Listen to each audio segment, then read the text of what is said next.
Hi everyone, Ryan here, and today I'll be teaching you what a dot product is. So a dot product is a form of vector multiplication, and what it's known as is it's a scalar product, so it doesn't really depend on direction. It's also known as a measure of the parallelousness between two vectors. It's basically another way to measure how these two vector quantities interact with each other. Okay, so the first way that dot products are mathematically represented is that you have, let's say, vector A here,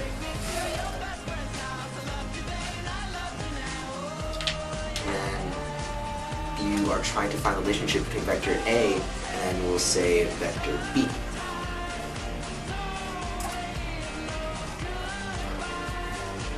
And how this works is that you'll want to find out what the angle between these two vectors are, which will help you determine the dot product. Finally, we'll make a right angle between vectors, the end of vector A, and then draw it to a point on vector B. And through this, we can use right angle trigonometry to find the dot. And the relationship between these two vectors is represented by the equation A times B equals the quantity, the absolute value of A times the absolute value of B, and the cosine of theta.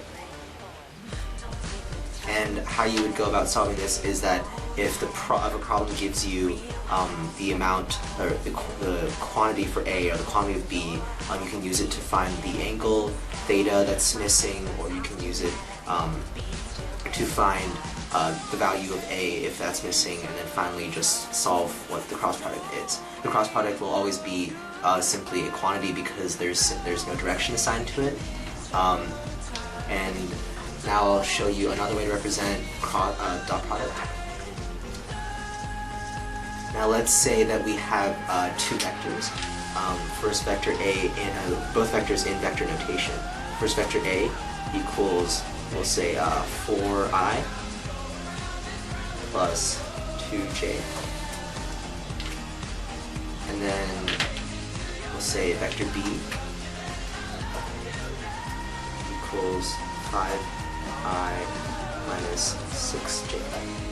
So the way to find the dot product between these two vectors when they're in vector notation is really easy.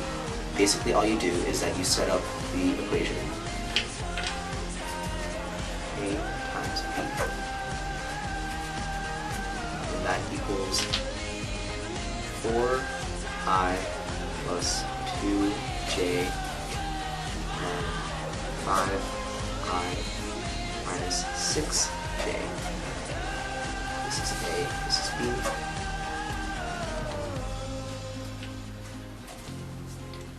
And then you solve this by simply multiplying the two I vectors together and then the two j vectors together.